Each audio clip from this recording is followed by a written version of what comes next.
गुरु जी, शुक्राना गुरु जी। मेरी प्यारी संगत जी, गुरु जी का अनंत अनंतम शुक्राना, लख लख बार शुक्राना। संगत जी, गुरु जी के कितने प्यारे दर्शन हो रहे हैं ये नीले वाले स्वरूप में, बहुत प्यारे। देखो आंखों में देखो। और संगत जी, मैं जैसे जिनके भी गूगा जी महाराज की जोत लगती है ना संगत जी, देखो गुरु जी के तिलक में गूगा जी महाराज के दर्शन होते हैं। जैसे गूगा जी महाराज नीले घोड़े पे सवार है और गुरु जी का नीले चोले में ही स्वरूप है। देखो गूगा जी महाराज के हमारे घर में जोत लगती है। जब गुरुपा को मैं अपने साथ ओला में करके लेके आया था, क्योंकि मेरे पास खुद की तो गाड़ी है नहीं संगत जी, तो मैंने एक आंटी जी ने मंगवाई थी, एक आंटी जी ने सेवा करी थी, बहुत प्यारी सेवा करी थी। तो मैंने जब तिलक देखा तो मुझे ऐसा लगा गुरु जी के साथ साथ गूगा जी महाराज भी हमारे घर आ रहे हैं, क्योंकि हमारे कुल देवता वही हैं। जन्माष्टमी वाले दिन हमारे पितरों से भी सबसे बड़ी जोत लगती है गूगा जी महाराज की, क्योंकि हमारे पितरों के सबसे बड़े मतलब एक मार्गदर्शक वही है हमारे घर में, गूगा जी महाराज। तो संगत जी, गुरुपा देखो अनेकों रूप में आता है। गुरुपा इस रूप में क्यों आए? क्योंकि पितरों का आशीर्वाद दिलाने के लिए। आज के पाठ में भी आपको संगत जी यही चीज पता चलेगी कि पितरों का आशीर्वाद कितना जरूरी है। पितरों के आशीर्वाद से ही माता पार्वती और महाशिव का विवाह संपन्न हो पाया था।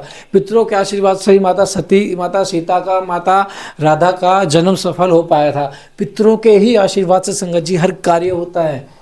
हम पितरों का घर में पितर दोष और हम कितनी पूजाएं कर ले, कितना ही कुछ कर ले, उसका कोई फल नहीं मिलेगा संगत जी, कोई भी फल नहीं मिलेगा।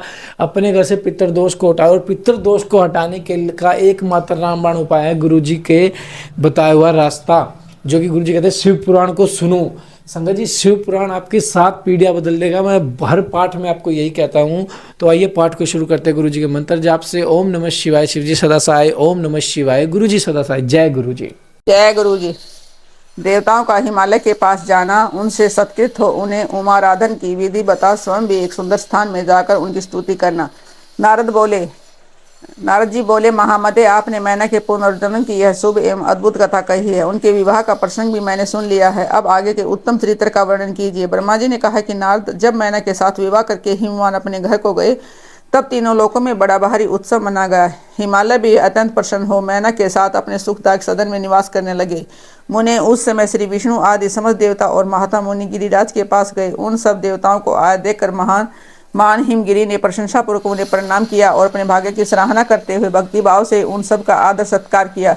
हाथ जोड़ मस्तक झुकाकर वे बड़े प्रेम से स्तुति करने को उद्यत हुए। शैलराज के शरीर में महान रोमांच हो आया। उनके नेत्रों से प्रेम के आंसू बहने लगे। मुने हेमशैल ने प्रसन्न मन से अत्यंत प्रेम पूर्वक प्रणाम किया और विनीत भाव से खड़े हो श्री विष्णु आदि देवताओं से कहा कि हिमाचल बोले, आज मेरा जन्म सफल हो गया है, मेरी भारी तपस्या सफल हो गई है, आज मेरा ज्ञान सफल हुआ और आज मेरी सारी क्रियाएं सफल हो गई हैं। आज मैं धन्य हूँ, मेरी सारी भूमि धन्य हुई, मेरा कुल धन्य हुआ, मेरी स्त्रीता, मेरा सब कुछ धन्य हो गया। इसमें संशय नहीं है, क्योंकि आप सब महान देवता एक साथ मिलकर एक ही समय यहाँ पधारे हैं। मुझे अपना सेवक समझकर प्रसन्नतापूर्वक उचित कार्य के लिए आज्ञा देगी। हेमगिरी का यह वचन सुनकर वे सब देवता बड़े प्रसन्न हुए और अपने कार्य की सिद्धि मानते हुए बोले। देवताओं ने कहा कि महान प्राज्ञ हिमाचल, हमारा हितकारक वचन सुनो। हम सब लोग जिस काम के लिए यहाँ आए हैं उसे प्रसन्नतापूर्वक बता रहे हैं। गिरिराज पहले तो जगदम्बा उमा दक्ष कन्या सती के रूप में प्रकट हुई थी और रुद्र पत्नी होकर सूद्र काल तक इस भूतल पर क्रीड़ा करती रही। वे ही अंबिका सती अपने पिता से अनादर पाकर अपनी प्रतिज्ञा का समन करके यज्ञ में शरीर त्याग अपने परम धाम को पधार गई। हिमगिरे वह कथा लोक में विख्यात है और तुम्हें भी विदित है। यदि वे सती पुण्य तुम्हारे घर में प्रकट हो जाए तो देवताओं का महान लाभ हो सकता है। ब्रह्मा जी कहते हैं कि श्री विष्णु आदि देवताओं की यह बात सुनकर गिरिराज हिमालय मन ही मन प्रसन्न हो आदर से झुक गए और बोले, प्रभु ऐसा हो तो बड़े सौभाग्य की बात है। तदंतर वे देवता उन्हें बड़े आदर से उमा को प्रसन्न करने की विधि बताकर स्वयं सदाशिव पत्नी उमा की शरण में गई।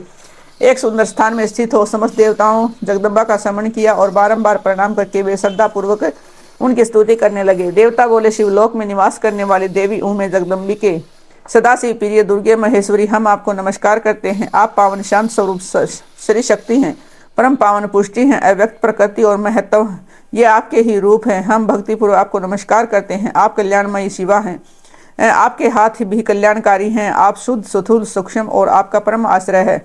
अनंतर विद्या और सुविद्या से आप अत्यंत प्रसन्न रहने वाले तथा देवी को हम प्रणाम करते हैं। आप श्रद्धा हैं, आप धृति हैं, आप शरी हैं और आप ही सब में व्याप्त रहने वाली देवी हैं।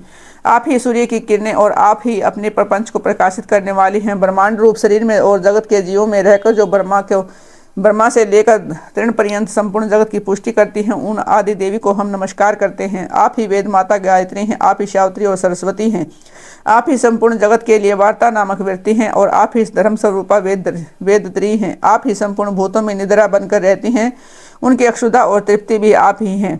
आप ही तृष्णा कांति छवि तुष्टि और सदा संपूर्ण आनंद को देने वाले हैं। आप ही पुण्यकर्ताओं के यहाँ लक्ष्मी बनकर रहती हैं। आप ही पापियों के घर सदा ज्येष्ठा लक्ष्मी की बड़ी बहन दरिद्रता के रूप में वास करती हैं और आप ही संपूर्ण जगत की शांति हैं। आप ही धारण करने वाली धात्रिता प्राणों का पोषण करने वाली हैं। आप ही पांचों भूतों के सार तत्व को प्रकट करने वाली तत्व स्वरूपा हैं। आप ही नीतिज्ञों की नीति तथा व्यवसाय रूपिणी हैं। आप ही सामदेव की गीति हैं और आप ही ग्रंथि हैं। आप ही युजुर मंत्रों की आहुति हैं।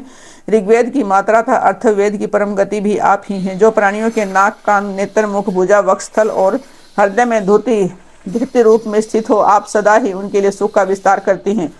जो निद्रा के रूप में संसार के लोगों को अत्यंत सुभग प्रतीत होती है, वे देवी उमा जगत की स्थिति एवं पालन के लिए हम सब पर प्रसन्न हो। इस प्रकार जगजननी सती साध्वी महेश्वरी उमा की स्तुति करके अपने हृदय में विशुद्ध प्रेम लिए वे सब देवता उनके दर्शन की इच्छा से वहां खड़े हो गए।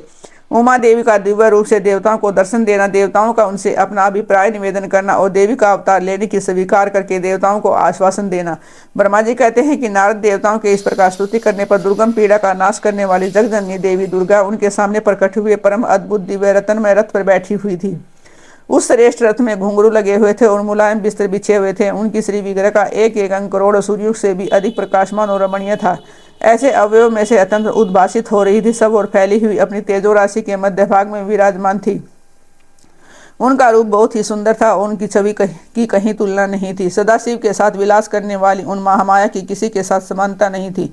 शिवलोक में निवास करने वाली वे देवी त्रिविध चिन्मय गुणों से युक्त थी। प्राकृतिक गुणों का अभाव होने से उन्हें निर्गुणा कहा गया है। वे नित्य रूपा हैं। वे दुष्टों पर प्रचंड कोप के कारण चंडी कहलाती हैं, परंतु स्वरूप से शिवा हैं। उनकी संपूर्ण पीड़ाओं का नाश करने वाले तथा संपूर्ण जगत की माता हैं और वे ही प्रलय काल में महानिद्रा होकर सबको अपने अंक में सुला लेती हैं और वे समस्त सज्जनों का संसार सागर से उद्धार कर देती हैं। शिवा देवी की तेजो राशि के प्रभाव से देवता उन्हें अच्छी तरह देख न सके, तब उनके दर्शन की अभिलाषा से देवताओं ने फिर उनका सत्वन किया। तदंतर दर्शन की इच्छा रखने वाले विष्णु आदि सब देवताओं जगदम्बा की कृपा का वहाँ उनका सुस्पष्ट दर्शन कर सकें। इसके बाद देवता बोले, अंबिके महादेवी हम सदा आपके दास हैं। आप प्रसन्नतापूर्वक हमारा निवेदन सुने। पहले आप दक्ष की पुत्री रूप में अवतीर्ण हो लोक में रुद्रदेव की वल्लभा हुई थी। उस समय आपने ब्रह्मा जी के तथा दूसरे देवताओं के महान दुख का निवारण किया था। तदंतर पिता से अनादर पाकर अपनी ही की हुई प्रतिज्ञा के अपने शरीर को त्याग दिया और स्वधाम में पधार गई। इसे भगवान हर को भी बड़ा दुख हुआ। महेश्वरी आपके चले आने से देवताओं का कार्य पूरा नहीं हुआ, अतः हम देवता और मुनि व्याकुल होकर आपकी शरण में आए हैं। महेशानी शिवे, आप देवताओं का मनोरथ पूर्ण करें, इसे संत कुमार का वचन सफल हो। देवी आप भूतल पर अवतीर्ण हो, पुनः रुद्रदेव की पत्नी होइए और यथा योग्य ऐसी लीला कीजिए कि इसे देवताओं को सुख प्राप्त हो। देवी इसे कैलाश पर्वत पर निवास करने वाले रुद्रदेव भी सुखी होंगे। आप ऐसी कृपा करें जिसे सब सुखी हो जाएं और सारा दुख नष्ट हो जाए। ब्रह्मा जी कहते हैं कि नारद ऐसा कहकर विष्णु आदि सभी देवता प्रेम में मगन हो गए और भक्ति से विनम्र होकर चुपचाप खड़े रहे। देवताओं की स्तुति सुनकर शिवा देवी को भी बड़ी प्रसन्नता हुई। उसके हेतु का विचार करके अपने प्रभु शिव का स्मरण करती हुई भक्त वत्सला दयामयी उमा देवी इस समय विष्णु आदि देवताओं को संबोधित करके हंसकर बोली। उमा ने कहा कि हरे हरे हे विदे और हे देवताओं तथा मुनियों, तुम सब लोग अपने मन से व्यथा को निकाल दो और मेरी बात सुनो। मैं तुम पर प्रसन्न हूँ, इसमें संशय नहीं है। सब लोग अपने अपने स्थान को जाओ और चिरकाल तक सुखी रहो। मैं अवतार ले मैना की पुत्री होकर उन्हें सुख दूंगी और रुद्रदेव की पत्नी हो जाऊंगी। यह मेरा अत्यंत गुप्त मत है। भगवान शिव की लीला अद्भुत है, यह ज्ञानियों को भी मोह में डाल देती है। देवताओं, उस यज्ञ में जाकर पिता के द्वारा अपने स्वामी का अनादर देख जब से मैंने दक्ष जनित शरीर को त्याग दिया है, तभी से मेरे स्वामी काल अग्नि रुद्रदेव तत्काल दिगंबर हो गए। वे मेरी ही चिंता में डूबे रहते हैं। उनके मन में विचार उठा करता है कि धर्म को जानने वाली सती मेरा रोष देखकर पिता के यज्ञ में गई और वहां मेरा अनादर देख मुझ में प्रेम होने के कारण उसने अपना शरीर त्याग दिया। यही सोचकर वे बार बार छोड़ अलौकिक वेश धारण करके योगी हो गई। मेरी स्वरूप भूता सती के वियोग को महेश्वर सहन न कर सके। देवता और भगवान रुद्र की भी यह अत्यंत इच्छा है कि भूतल पर मैना और हिमाचल के घर में मेरा अवतार हो, क्योंकि वे मेरा पुण्य पानी ग्रहण करने की अधिक अभिलाषा रखते हैं। अतः मैं रुद्रदेव के संतोष के लिए अवतार लूंगी और लौकिक गति का आश्रय ले हिमालय पत्नी में पत्नी मैना की पुत्री होंगी। ब्रह्मा जी कहते हैं कि नारद ऐसा कहकर जगदम्बा शिवा उस समय समस्त देवताओं के देखते देखते ही अदृश्य हो गई, तुरंत अपने लोक में चली गई। तदनंतर हर्ष से भरे हुए विष्णु आदि समस्त देवता और मुनि उस दिशा को प्रणाम करने के अपने अपने धाम को चले गए। मैना को प्रत्यक्ष दर्शन देकर शिवा देवी का उन्हें अभिष्ट वरदान से संतुष्ट करना था। मैना से मैनाक का जन्म। नारद जी ने पूछा कि पिताजी, जब देवी दुर्गा अंतर्ध्यान हो गई, देवगण अपने अपने धाम को चले गए, उसके बाद क्या हुआ? ब्रह्मा जी ने कहा कि मेरे पुत्रों में श्रेष्ठ विप्रवर नारद जब विष्णु आदि देव समुदाय हिमालय और मैना को देवी की आराधना का उपदेश दे चले गए, तब गिरिराज हिमालय और मैना दोनों दंपति ने बड़ी भारी तपस्या आरंभ की। वे दिन रात शंभु और शिवा का चिंतन करते हुए भक्ति उचित से नित्य उनके समय की रीति से आराधना करने लगे। हिमवान की पत्नी मैना बड़ी प्रसन्नता से शिवा देवी की पूजा करने लगी। वे उन्हीं के संतोष के लिए सदा ब्राह्मणों को दान देती रहती थी। मन में संतान की कामना ले मैना चैत्रमास के आरंभ से लेकर 27 वर्षों तक प्रतिदिन तत्परतापूर्वक शिवा देवी की पूजा और आराधना में लगी रही। वे अष्टमी को उपवास करके नवमी को लड्डू, बलि, सामग्री, पीठी, खीर और गंध पुष्प आदि देवी को भेंट करती थी। गंगा के किनारे औसपर्थ में उमा की मिट्टी की मूर्ति बनाकर नाना प्रकार की वस्तुएं समर्पित करके उनकी पूजा करती थी। मैना देवी कभी निराहार आती, कभी व्रत के नियमों का पालन करती, कभी जल पीकर रहती और कभी हवा पीकर रह जाती थी। विशुद्ध तेज से दमकती हुई दीप्तिमती मैना ने प्रेम पूर्वक शिवा से चित्त लगाए 27 वर्ष व्यतीत कर लिए। 27 वर्ष पूरे होने पर जगन्मयी शंकर कामिनी जगदम्बा उमा अत्यंत प्रसन्न हुई। मैना की उत्तम भक्ति से संतुष्ट हुए परमेश्वरी देवी उन पर अनुग्रह करने के लिए उनके सामने प्रकट हुई। तेज मंडल के बीच में विराजमान तथा दिव्य अवयवों से संयुक्त उमा देवी प्रत्यक्ष दर्शन दे मैना से हंसती हुई बोली। देवी ने कहा कि गिरिराज हिमालय की रानी महासाध्वी मैना, मैं तुम्हारी तपस्या से बहुत प्रसन्न हूँ। तुम्हारे मन में जो अभिलाषा है उसे कहो मैना। तुमने तपस्या, व्रत और समाधि के द्वारा जिस जिस वस्तु के लिए प्रार्थना की है मैं सब दूंगी। तब मैना ने प्रत्यक्ष प्रकट हुई कालिका देवी को देखकर प्रणाम किया और इस प्रकार कहा। मैना बोली कि देवी, इस समय मुझे आपके रूप का प्रत्यक्ष दर्शन हुआ है, अतः मैं आपकी स्तुति करना चाहती हूँ। कालिके, इसके लिए आप प्रसन्न हो। ब्रह्मा जी कहते हैं कि मैना के ऐसा कहने पर सर्वमोहिनी कालिका देवी ने मन में अत्यंत प्रसन्न हो अपनी दोनों बाहों से खींचकर मैना को हृदय से लगा लिया। इससे उसने तत्काल महाज्ञान की प्राप्ति हो गई। फिर तो मैना देवी प्रिय वचनों द्वारा भक्ति भाव से अपने सामने खड़ी हुई कालिका की स्तुति करने लगी। मैना बोली, जो महामाया जगत को धारण करने वाली चंडिका, लोक धारिणी तथा संपूर्ण मनोवांछित पदार्थों को देने वाली है, उन महादेव जी को मैं प्रणाम करती हूँ।